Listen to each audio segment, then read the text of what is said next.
Yo, yo, yo, we are here. This is not the smartest guys in the room. Good to see everybody. I see I got my show and tell from last week is still in my thumbnail picture, so I need to change that. What's up, Brandon? What's up, Brian? We're talking about AI today. We're going to have Tom's Thumbs. We're going to have show and tell. We're going to decide if we like AI or if we want to ditch it, or is it here to stay? Is it a fad? Remember when people thought the internet was a fad, Tom? Yeah, I remember. I mean, there's like a famous clip that I see circulate every once in a while from the Today Show. It was Katie Couric and Bryant Gumbel, if I remember correctly. I mean, I grew up like the Today Show was kind of always on in the morning in my house growing up, right? And I think it was Katie Couric and Bryant Gumbel, and it was a clip from when I was in high school. And they're talking about the internet and this new thing called email and trying to explain how it works. And it's hilarious, like in hindsight, right? Seeing how far things have come since then. But yeah, it was them trying to explain email or trying to wrap their heads around email back in the sort of like, I think mid 90s. And it was, yeah, I mean, that was back in the time when people were like, is this going to catch on? Is this going to be a thing? Is it going to, are people going to use email instead of writing letters anymore? And, all that kind of conversation. And, yeah, I mean, we can see now with the benefit of hindsight, in 2025, we can see how that all panned out. And the answer is obvious to us now. But at the time, yeah, it was a big debate. I saw in China that everybody I think it was like third grade, they're going to start teaching AI courses that every kid in, right? So it's going to be, is it going to be part of the curriculum? Should it be? Just like, I don't think it's much different than searching the web. I mean, just getting you more information. And that's my thoughts, Tom. Go on. Yeah, I mean, it's one of those things. I wonder for people who are sort of anti-technology or anti-technologists or kind of grip white knuckle onto their Luddite tendencies. I don't really understand what the perceived benefit would be to resisting the adoption of new technology. Right? It's sort of like, in hindsight, and it's like it's laughable to us now with the benefit of sort of distance, right? But if you look at back in the day, there were people who were arguing. There were articles written. You can dig back in archives and newspapers. I'm sure you can find some in like the New York Times and stuff.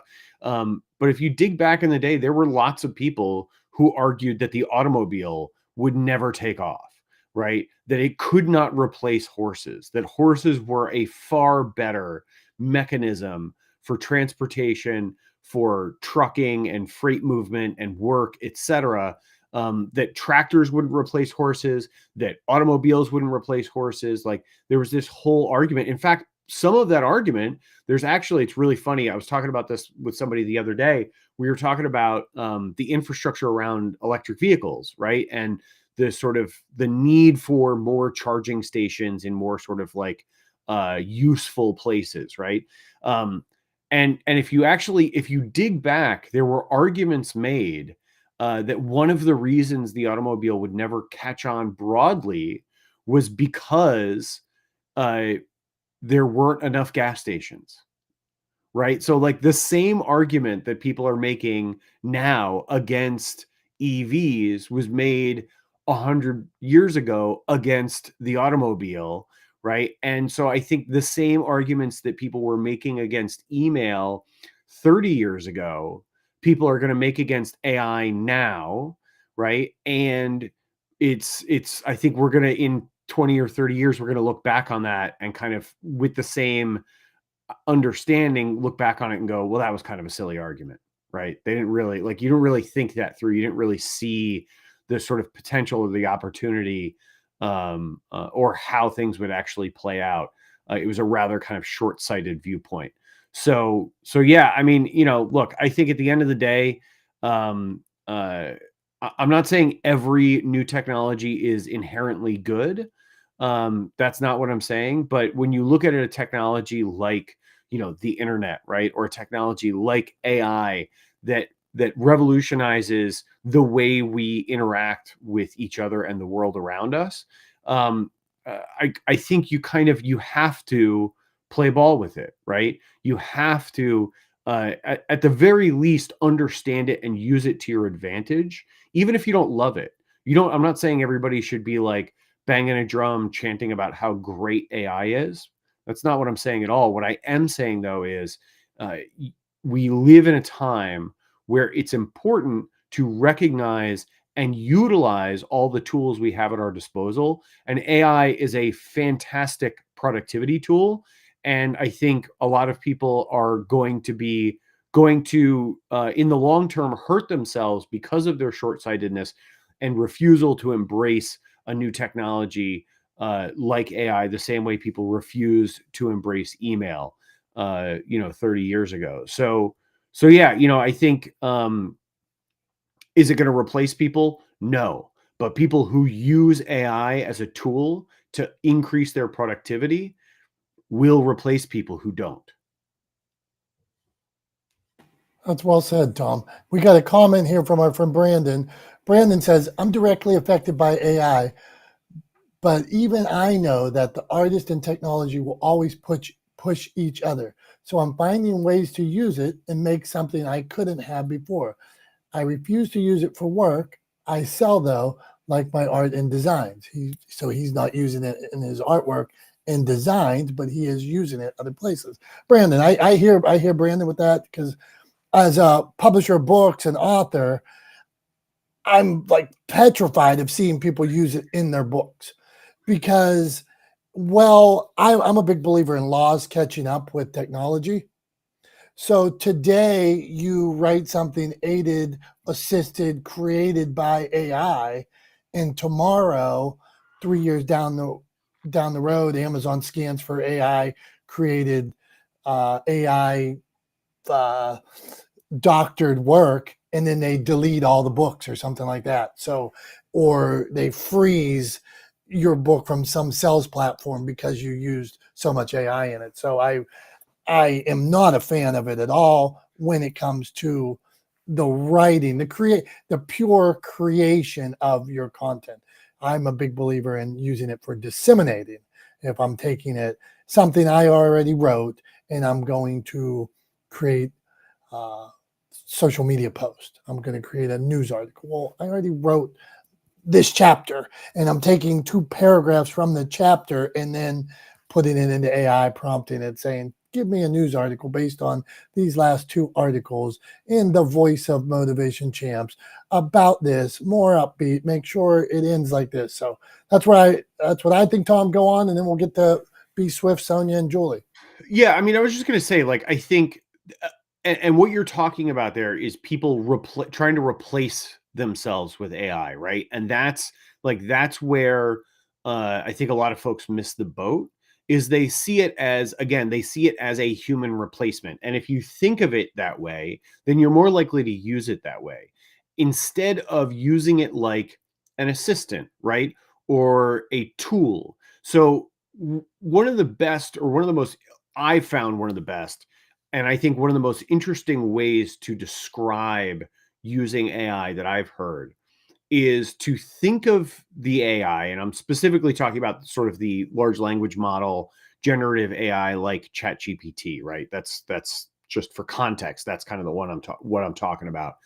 Um, is to think about that kind of AI the way interact with it, the way you would interact with a day one intern or day one entry level employee, right? So imagine you hired someone to do administrative sort of like grunt work for you or your business, right?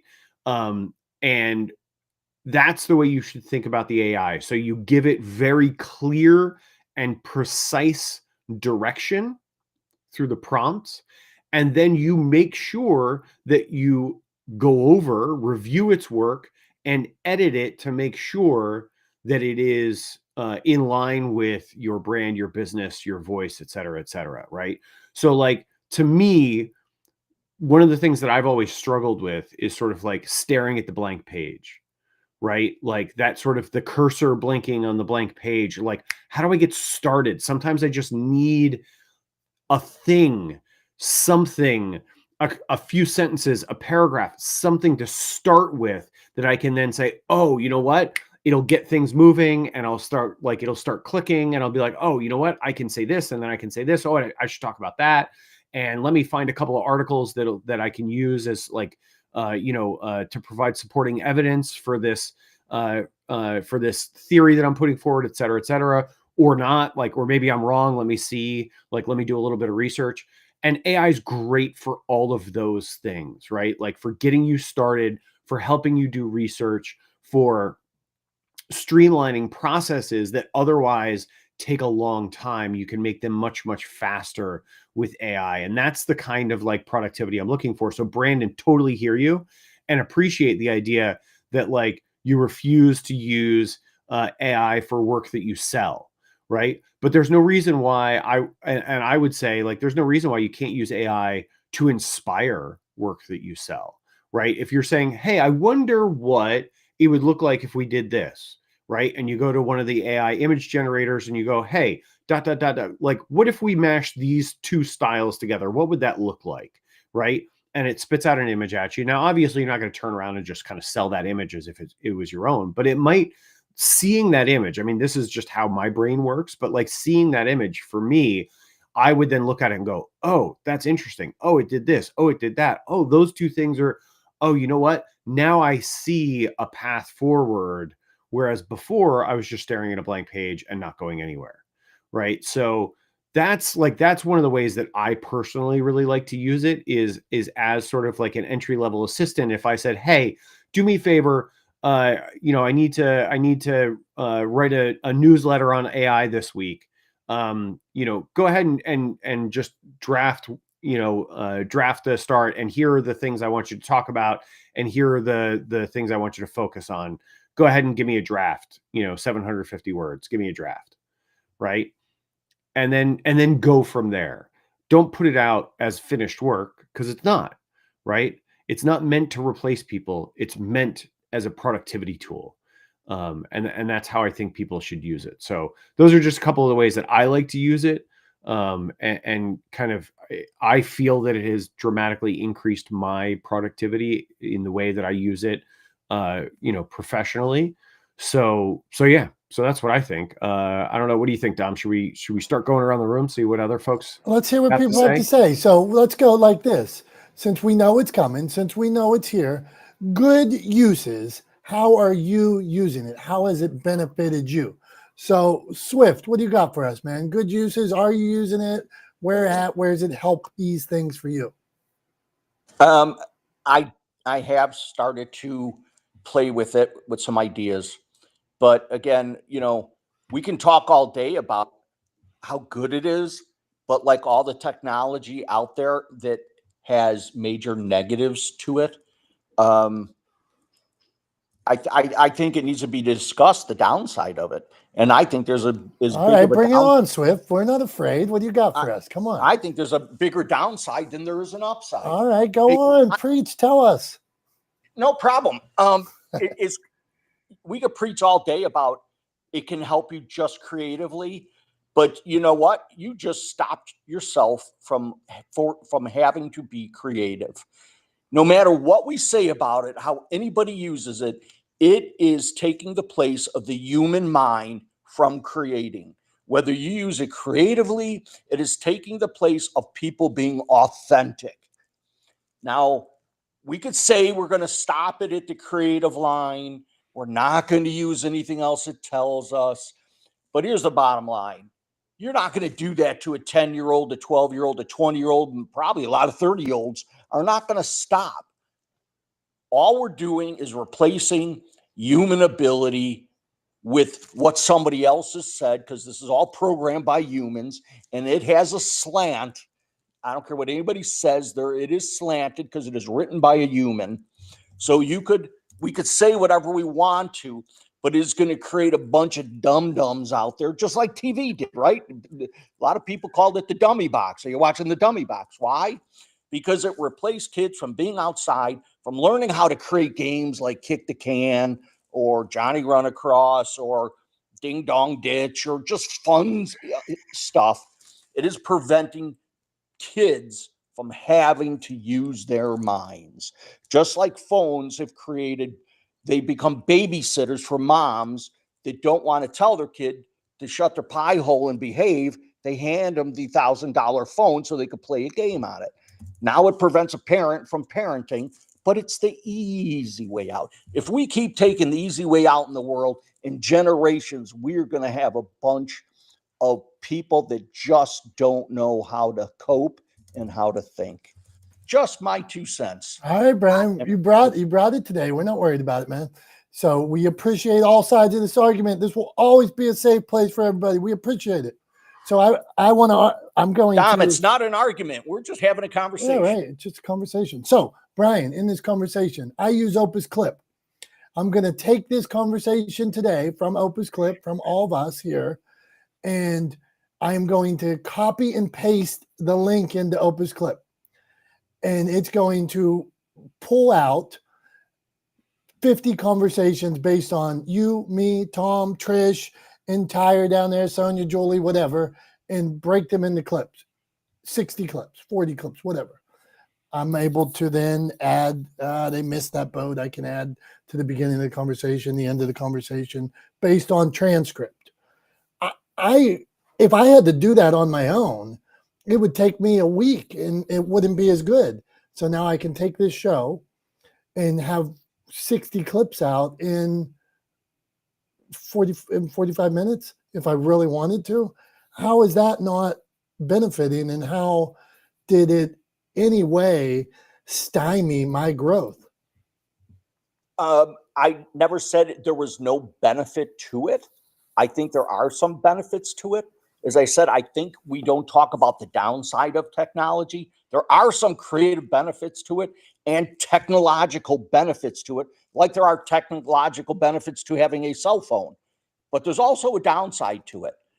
And we fail to address a lot of the downside. In your example, Dom, 100% useful. Absolutely. I get it. 100% useful. No, fair, Brian. And hey, I like to play. I played in the mud more than my kids played in the mud. And I believe my imagination, because when I was about 10 years old, I had 2 friends and lived 5 miles from town. So I was out in the woods by myself all the time. So I believe my imagination was aided by playing in the creek, whatever you want to call it. Go on, Tom. That explains so much, knowing that you spent lots of your childhood in the woods by yourself. That's right. That's right. Tom, you got anything good to add? Go on. We're coming in tired, so you want to keep rolling, or what do you think? No, yeah, I think let's keep rolling. I mean, look, are there potential negatives to everything? Sure. Like, there's a potential downside to getting in your car to drive somewhere, right? Like, the potential downside is you could get in an accident, you could get hurt, right? Like, that's a potential downside. There are potential downsides to literally everything. If you focus too heavily on the potential downsides, then you wouldn't do anything, right? You would end up, a shut-in, never leaving your house because you'd be afraid to do anything because there was the potential that it could go wrong, right? So, like, while I totally understand the idea of exercising caution or taking potential downsides into account, the same way I put on a seatbelt every time I get in a car, right? Like, I take precautions. I am aware of the potential danger, but that doesn't mean I'm not going to get in my car and go somewhere, right? Like, my wife is taking our daughter to a doctor's appointment in a little bit here, right? Like, there's a risk to taking a child in the car to go to the doctor's office, but guess what? The benefits outweigh the risk. She goes to the doctor, right? So, like, that's the way I think of it, is like, look, put your seatbelt on, right? Just make sure you're wearing your seatbelt and you're taking necessary precautions, but don't let it stop you from moving forward. Yeah, good Yeah, stuff. stop fighting the AI, man. Stop fighting the AI. Yeah, we're coming, my man. Stop fighting the AI. He says, and if you got something bad to say about it, like there could be poor use. Well, let people know the poor use. So Brian has a point as far as, let's talk the good, bad, and the ugly. If somebody's out there doing something dumb that's going to get them just copying people's content or something like that, well, let's learn about it. So we're going to go, since entire motivator, Dominick. I like this because we got similar names here. We're going to go AI. What's your thoughts on it? Entire. His name is Entire. What's going on? Yeah, entree like entrepreneur. Entree motivator. Yeah, damn, Tom loves when I entree motivator. Tom loves when I mispronounce people's names. So entree motivator, I have done that to you. So give us your thoughts on AI, and then we're going to keep rolling around. I'll try to keep it short. I know it might go on an open clip, but as far as it's always the good and bad. It's definitely some great good and some great bad. Like Brian is saying. But the biggest thing is, what we can do for ourselves, our business, our automation, all those good things. I'm a developer. I don't just play around. I can build just about any app somebody can bring me. Just about. But the biggest thing is thinking of all the bad stuff or business automation is I built AIs that can do health for people that can't do stuff for themselves on autopilot, an agent that summarizes all these things and exercises based on their capability levels, and every single day they give them a blueprint and put it on the calendar. But personally, I think I have hundreds of agents. I'm now having a 3D format. I would say virtual or a video game look like, right? But for me to manage and grow all my AI employees that I think Tom was talking about. But the one that kind of intrigued me just recently, I did a video I'm about to drop soon, but it's literally AI that if I was locked up, of course I don't plan on going to jail. But I just remember this, a long time ago, I went to jail for, not pulling up to a ticket or some kind of court thing, right? That was traffic related, kind of weird, right? But the biggest thing was now this AI, all I do is call on the phone, it has a phone number. And then so it just says, hey, where are you? What they say you do. And then, a few more things. And then once I hang up the phone, it activates agent workflow that calls all my contacts in Google Sheets and let them know, all the details, searches the internet daily based on the Google Sheets, tracking thingamajiggy. So it does all these things to annoy the world until I get out, right? It can make outbound calls, all these other type of things to let people know that let me out of here. Yeah.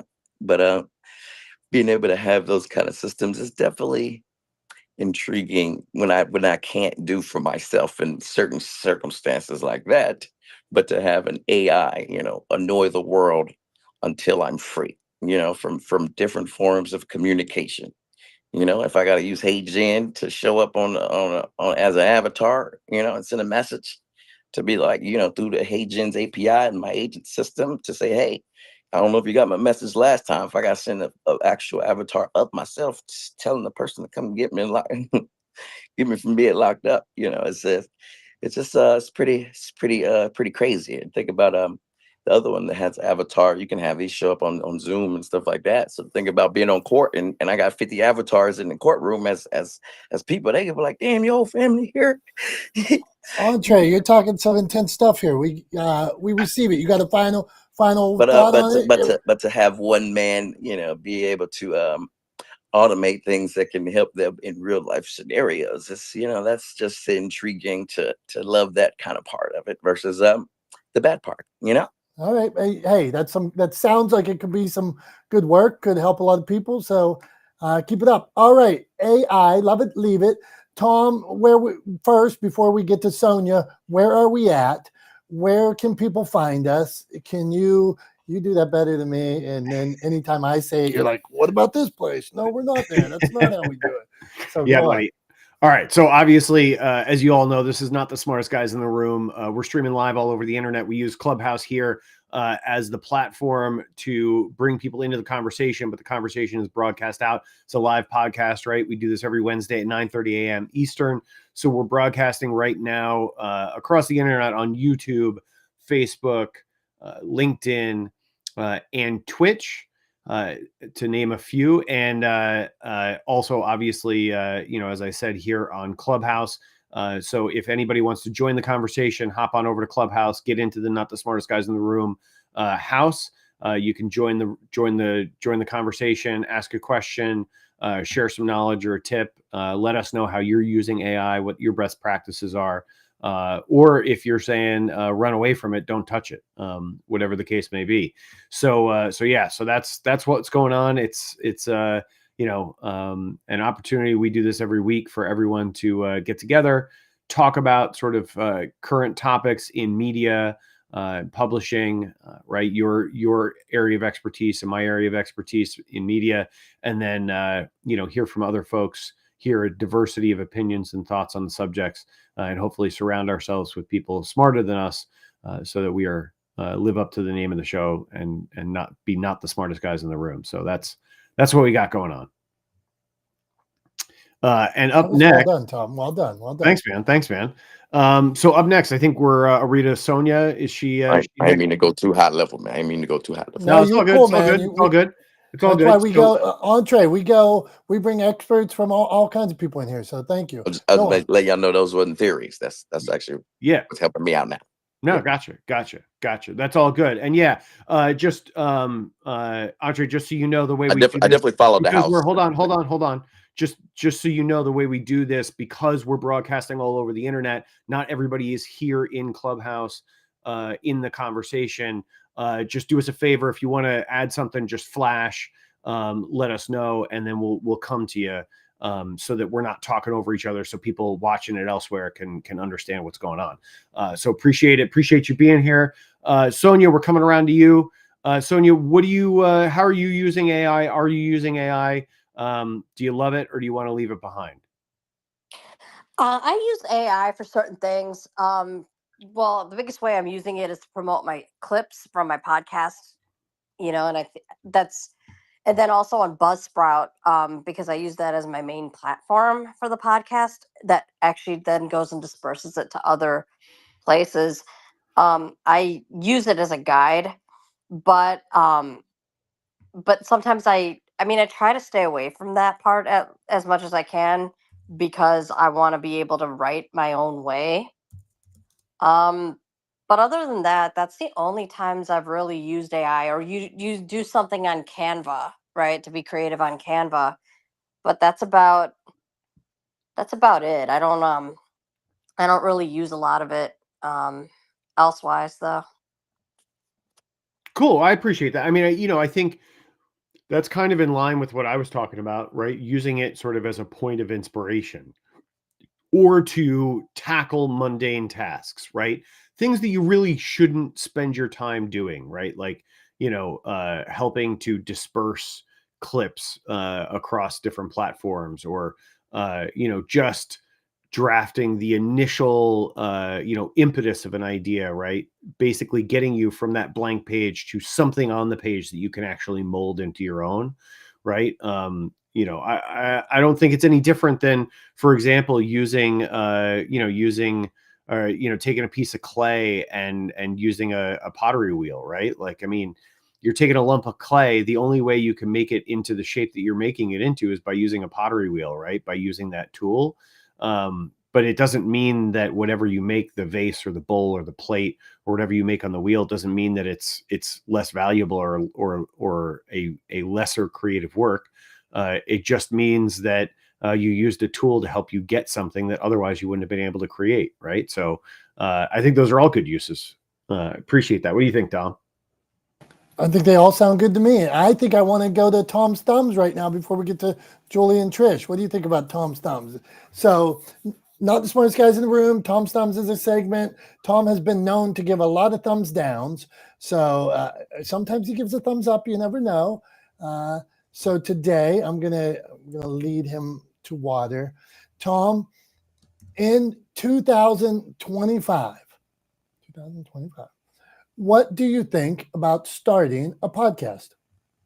So present day in 2025, right? So today, do I think it's a good idea to start a podcast today? So that's not really a thumbs up or thumbs down question. Come on, you could say starting the podcast 2025. Thumbs up. All right. Fair enough. So yeah, look, I think there's a lot of people arguing right now that the podcast space is oversaturated, right? There's people arguing that there's too many podcasts, that everybody and their brother has a podcast. Every time you turn around, somebody's got a new podcast. We all know people, all of us here, everybody watching around the internet right now knows a multitude of people that have a podcast, right? Or participate in a podcast. But the truth is that actually the podcast market is a growing market. So my answer is starting a podcast in 2025 gets a thumbs up. I think it's a good idea. And it's a good idea because for two reasons. One, podcasting is still a growing market. It is not oversaturated. If it was oversaturated, you would see growth tailing off. And that's not what's happening, according to research that I've done not that long ago, because I actually, was curious about this myself not that long ago. And the truth is that it's still a growing market. It's still something worth investing in. Also, most podcasts don't make it past 10 episodes. Most podcasts that get started kind of tail off and never sort of make it past, I think it's 10 episodes, maybe it's 12 episodes. I forget exactly what the number is, but they don't end up sticking around, right? I'd actually be curious to see how many episodes of Not the Smartest Guys in the Room we're up to now, because we're years into this, right? But yeah, I mean, it's one of those things that I think a lot of people tail off. A lot of people don't have the ability to stick with it, to keep a podcast going in the long term. And so that means that it's still a growing market, because despite the fact that you see, a huge number of podcasts starting or new podcasts showing up all the time, the truth is that a lot of those podcasts don't stick around, right? So there's still space to grow. And then lastly, I would say podcasting is still one of the best ways to create value-driven content for your audience, to reach a new audience or to reach your audience in a new way. And it also means that you can create something where you own the platform, right? So you distribute it through, through,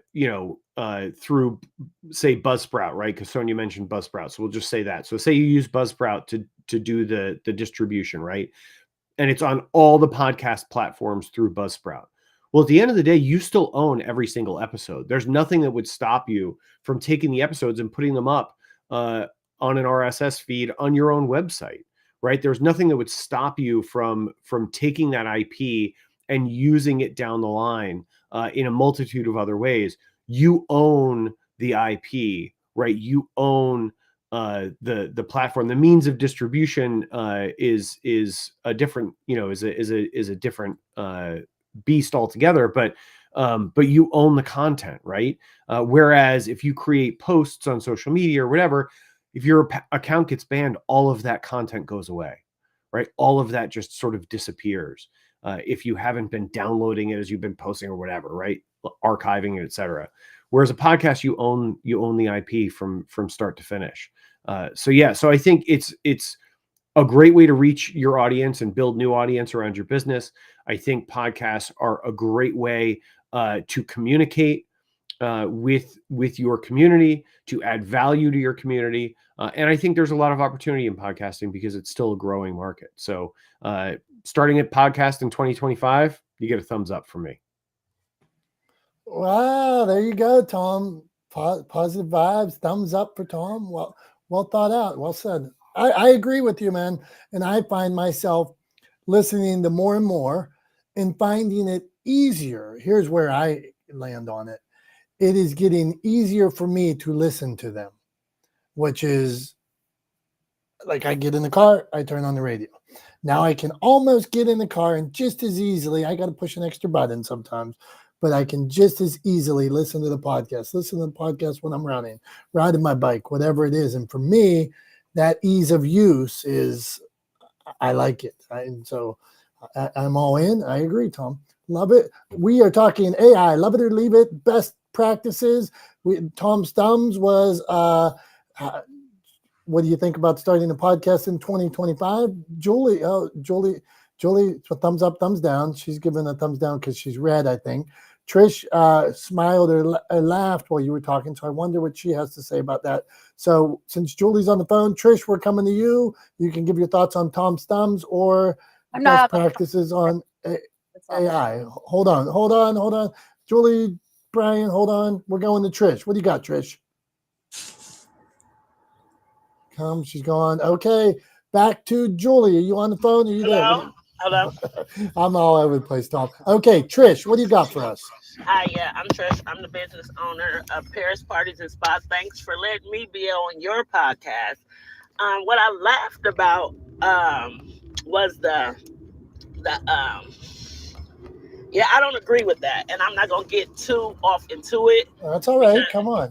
No, I'm just not gonna get too off into it. But I do agree with you on it is flexible and more like you said, you can just pop in a cord or pop in a bug ear and just listen to it and stuff. But yeah, I'm not down. I'm not what I can say, I'm not gonna take that lane on trying to start a podcast in my future. But besides the AI, I suggest with like writing letters and documentations and like they said, small things that you need to get done. That's it's a great tool. But like a couple other people said, if you're doing like writing a book or some real intellectual property, I wouldn't suggest putting it off into the AI because you have to remember that also belongs to somebody else. Also, that you're putting your thoughts or your words off into. So it's pros and cons to everything that you do in life. You just gotta observe and get your feet wet a little bit. Don't be scared to do it, but don't put your life off into nothing. You got to hold some things, back in life. You can't put it all out there into the universe and then you don't have nothing. They just sucked you out of all your energy. So it's pros and cons to everything. It's good on if you can't get a 500 word essay done, it'll help you get that done. Or if you can't get the bio or a contract letter or a business proposal done with it, then it's good for that type of stuff. But otherwise, don't do it because you basically you're selling your soul and giving it away. But again, my name is Trish. I'm the business owner of Paris Parties and Spa, where we empire our generation one style at a time. You can find me on all social media as Paris Parties and Spa. Thanks for the opportunity on the stage, and I'll turn it back over to you guys. Hey, Trish, thank you. And we don't want anybody selling their soul. So I'm going to check out Trish. We always want anybody that is in this room to try to connect with everybody here. So we appreciate you. Okay, AI, love it or leave it, and best practices. Julie, starting the podcast came up. That's something you know about as well. So what do you got, Julie? Well, first of all, can I say, hey, Alf is in the house. That's right. Alf's here. We're coming to Alf next. We love Alf, don't we, Tom? Where's Tom? Yeah, I'm glad Alf's back. Get with it, Julie. What do you got? Come on. What do you got? Well, there was a reason why I said Alf's in the house, because he's awesome. But second of all, what I did was when this came up, I went to ChatGPT and asked, should I love it or leave it? Like, I went to ask ChatGPT the question, and it gave me a great feedback. And the problem is with AI is that I am getting stupid on some sort of level. Like, honestly, and I talked to Dom about this. I'm like, oh, I just did this. You can tell when people do it in ChatGPT, right? It's clear and convincing. However, it's opening up an avenue for me when I choose to be smart in terms of writing and content, that people will recognize that. So we have that advantage. Now, I never would use it to write a book. I do use it for a lot of different things. ChatGPT gives me some crazy cool ideas.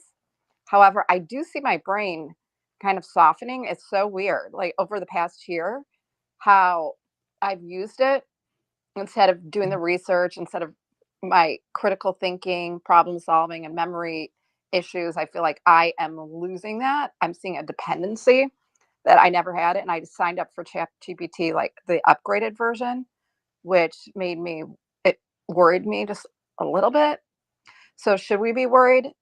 Probably, but there is this opportunity for us who do have a brain to rise above the masses, if you will. So hopefully that works, and podcasting rules the world. And Dom, remember we have an interview today with Seth Green. Okay, bye. All right, Seth Green, and we will chat to him today. I'm excited about it. Thank you, Julie. Appreciate your thoughts. You had some of the same thoughts that Brian Swift shared, that we should be cautious of it as well. Yeah. I wanted to poke on Brian Swift because it's also, I don't dismiss the evolution of technology. You have to embrace it. You see your kids, how different they're living their lives as opposed to how Dom lived his life, just roaming the woods by himself. So we have to embrace it, but use it correctly. But there is opportunity to rise above the chatter and above all the stuff that's going on. Okay. Hey, those woods, my woods had trees. They had a creek. I used to go back to this creek and find old glass bottles that were blue and stuff like that. I lost one of my favorite G.I. Joe back there, man, Rakondo. He was the coolest looking guy. Your co-host here sounds like a serial killer. No, the woods are all good. That's right, Brian. Okay, let's go on. Hey, I love it or leave it. Alf, what do you got for us today? There you go, my man. Hello. How's everybody? Hope everybody's doing We're good, man. Glad you stopped back again. So the subject today, we're talking about AI, good practices, bad practices. So if you got a good practice, give it to us. If you don't, and you say, I hate this and I never want to see it again, give us that. What do you got, my man? Right. I'd say that there's an AI system called napkin.ai, which is really cool. It's kind of a mind mapping system for AI. I'm loving that. And there's something called browser use, which lets AI agents take over your browser and automate the browser functions. You'll also see GenSpark doing some cool stuff as well. So those are my contributions for the day. All right on. Alf, tell me what it means to take over somebody's browser. I don't even understand what that means. Oh, okay. So you know how you can click the buttons in your browser and you can make the choices and you can drive those interactions. Well, you can tell AI what you want to accomplish, and then AI will go about doing it. Very interesting. Thank you. Okay. Yeah. So it's called browser use. I'll put them all in the chat. Okay, cool. Thank you. Go on. Yeah, cool. So I appreciate that, Alf. It's some interesting and varied uses for AI. So appreciate that. Again, great way to kind of streamline and automate tasks for sure. It's a great tool for that. But before we move on, before we get to Husan, I want to make sure that we get to your show and tell this week, Dom. So why don't you go ahead and show us and tell us about something? Okay, Tom, I appreciate you. Well, today's show and tell is going to be a carryover from last week's Tom's Thumbs. So somebody's going to have to go back and listen to last week. So last week, Tom's Thumbs, I asked Tom his thoughts on Easter egg dyeing, and he wasn't so into Easter egg dyeing.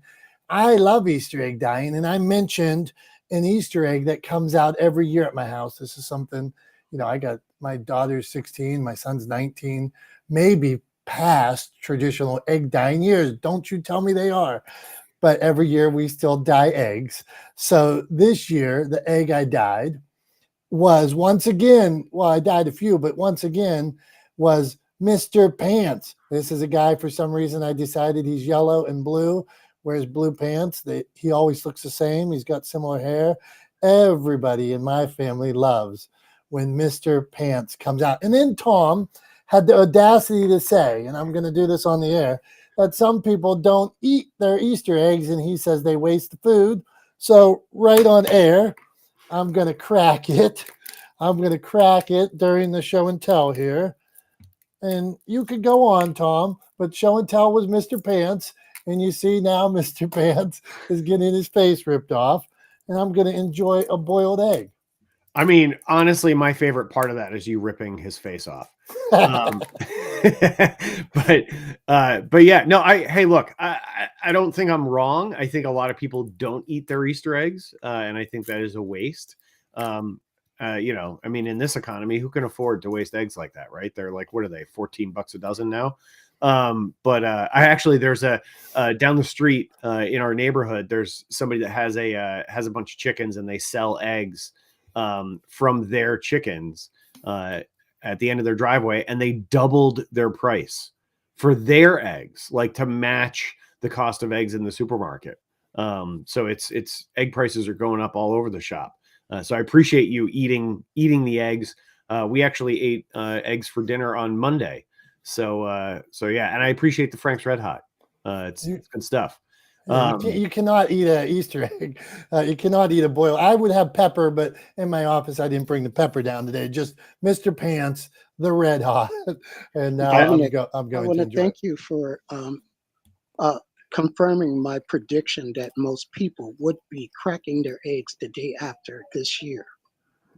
Well, there you go, Alf. I'm eating it right now as Tom speaks. All right. Okay, Tom, let's roll on here. Yep. Here we go. All right. So we're coming around the room. We're going to go to Hassan, and then we're going to get things wrapped up here as we close out the hour.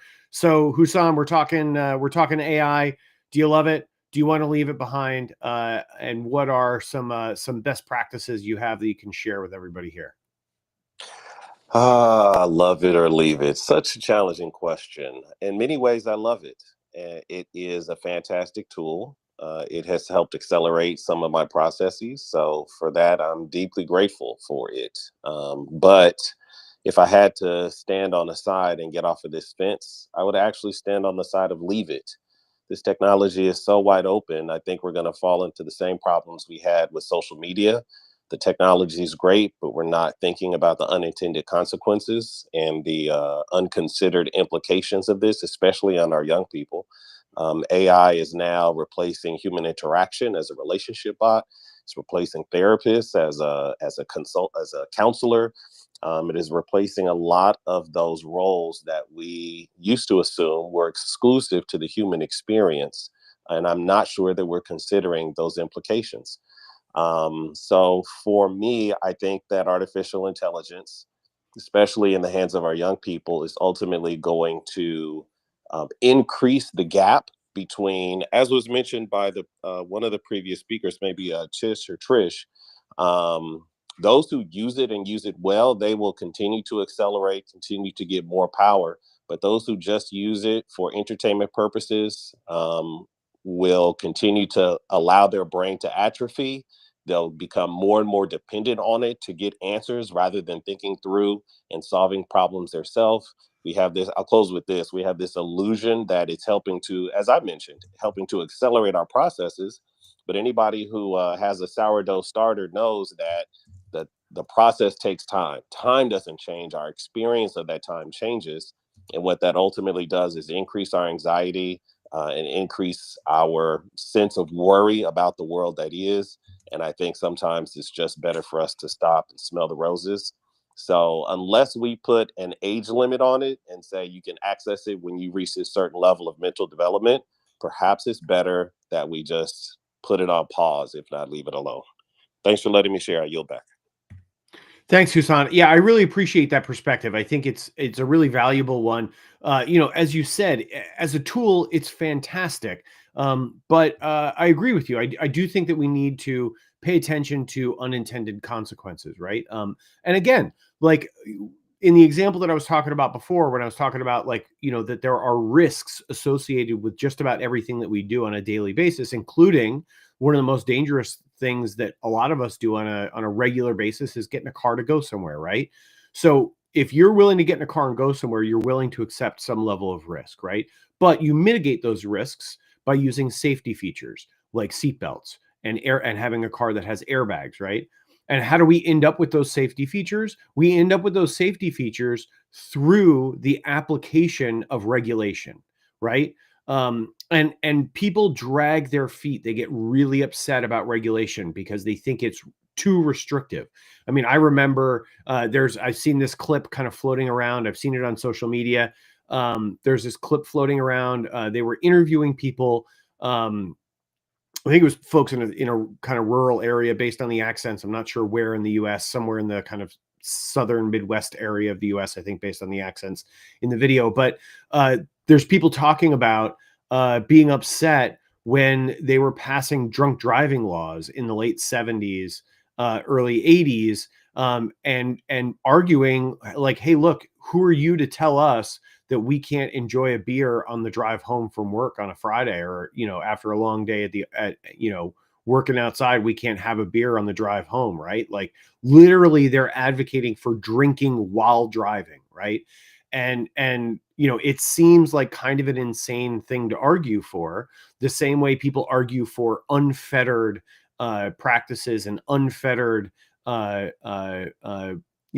platforms like social media platforms, like artificial intelligence platforms. And the truth is that, as is the case in many things, without putting any guardrails up, without putting any restrictions on things, you end up with the worst possible version, right? If you don't steer it in a good direction, it's going to go off a cliff. And that's just the way things work, generally speaking, right? Like, you have to push things in the direction you want them to go. And the way to push social media networks, the way to push AI and generative AI and the way it's used and who's able to use it and what you're able to use it for is through regulation. So I think, Husan, that was a really good, cogent argument for, putting regulation, putting some guardrails up, and making people wear seatbelts when they use generative AI, and making sure, in the same way that we have broadcast standards for television, where you see platforms like YouTube has YouTube Kids, right, where you can restrict what people can see. You can put parental controls on. I think we should have similar guardrails around independent sites on the internet, not the internet at large, right? But websites and businesses that operate on the internet, definitely should have some level of accountability and regulation, so that they're not allowed to do whatever they feel like doing to derive the most profit possible in the shortest amount of time, right? Because that's the subtext in any for-profit business. Is they're going to do whatever they can to generate the most profit as quickly as possible, because that's what businesses do, right? That's what businesses are designed to do. And so without some level of regulation and some guardrails, they're going to do it any way they can. And often you're going to end up in a situation where they're going to sacrifice people to do it, right? And the well-being of their customers to do it. I think the story breaking a number of years ago, where they had internal discussions at Meta about the impact on teenage girls that they were seeing on Instagram, and how it was negatively impacting, and they were actually seeing suicide rates go up when they were fed certain kinds of content, and they did nothing about it. Like, that's what you end up with when you don't regulate businesses like this. So I think that was a good argument. Thank you for pushing us in that direction. What do you think, Dom? I'm glad we're having this conversation. And one of the things that I'm thinking about it is, I consider it like the Wild West right now. Like, there was a gold rush in the Wild West. There was good to come from going west. But at the same time, there was cowboys robbing trains, people doing all kinds of crazy things, stealing cattle and stuff. It was lawless. So we learned that a lawless land wasn't great. I think we can all agree that deep fakes aren't great. Deep fake this is ridiculous. Like, we can't have it. So just as fast as it's growing to the good, like, wow, we can use this to find things in the medical industry. We can use this to speed up these things, speed up efficiency here, and here. Well, At the same time, there are people using it for bad. So when that comes, or if the bad guys are sometimes ahead of the curve, well, then we got to figure it out so that those kind of things don't happen. My dad was telling me what a great singer Barron Trump was, because he sees him on the internet singing on the X Factor or whatever, like, because he's looking at deep fakes. Here's a guy 80 years old that he doesn't understand what these fakes are, and that people can put other people's voices on stuff, and how then all of a sudden they're going to be calling bill collecting. They're going to be calling our grandmothers, asking them to, in our voices and things like that, asking for money. There's a lot of stuff that needs regulated or figured out, but there's a lot of gold to be mined as well. So don't be afraid of it, but proceed with caution is where I stand on it. Tom, it is that time of day on Not the Smartest Guys in the Room where you wrap us up. So we've been a few places today, and now you need to put a tidy bow on it. Thanks. No pressure. It's yeah, we've been a little bit all over today, but I think in a good way. It's been a stimulating conversation. I think we've ended up in a good place. I kicked it off very optimistic. I still am very optimistic about AI and the opportunity that it opens up to us. But I do agree with what Alf posted in the chat and with what Husan said earlier, that we should be cautious about how we use it. We should be conscientious about how we use AI. And when we live in a world that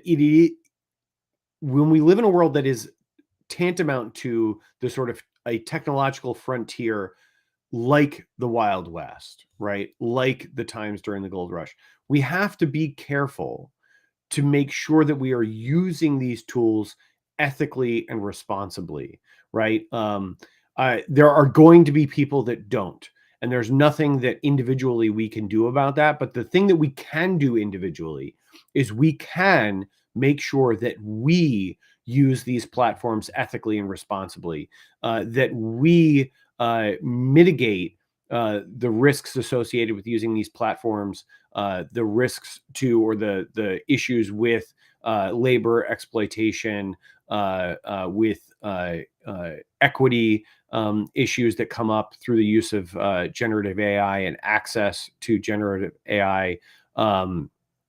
The environmental costs, which Elf mentioned, which I think is a good point as well. The sort of it is not carbon neutral, right? AI is very data processing heavy, memory heavy, and it takes a lot of electricity, which has an environmental impact. So there are environmental impacts to bear in mind as well.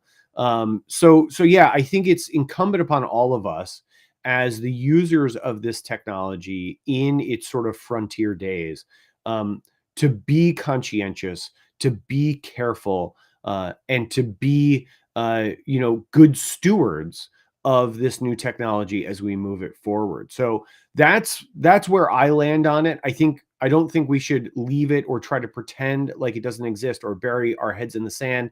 AI is not going away. I can't say it any more plainly than that. AI is here to stay. It's not going anywhere.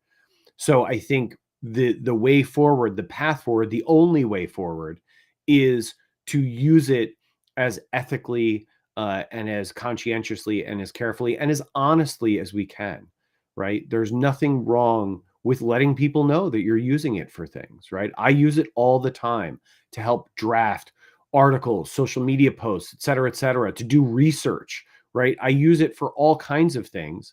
But I treat it, like I said earlier, I treat it like an entry level, assistant or employee, where I give it very clear, precise instructions, and then I make sure that I double check all of its work. And often I use its work only as a sort of jumping off point and not as the final product. And I would encourage everyone else to do the same. So that's all I got for today. Hit right on the hour, just as I said that sentence. So it is now time to go. Thank you all for joining us once again for another episode of Not the Smartest Guys in the Room. We appreciate you. We love all of you. You guys are the reason why we do this every week, and have been doing it every week for years now. Thank you for joining us. Thank you for being a part of this community and this podcast. We couldn't and wouldn't do it without you. We love you. We appreciate you. We thank you. We will see you guys next Wednesday at 9:30 a.m. Eastern time, once again, for Not the Smartest Guys in the Room. Until then, have a great rest of your week and a great weekend. We love you. We appreciate you. Thanks. Bye-bye.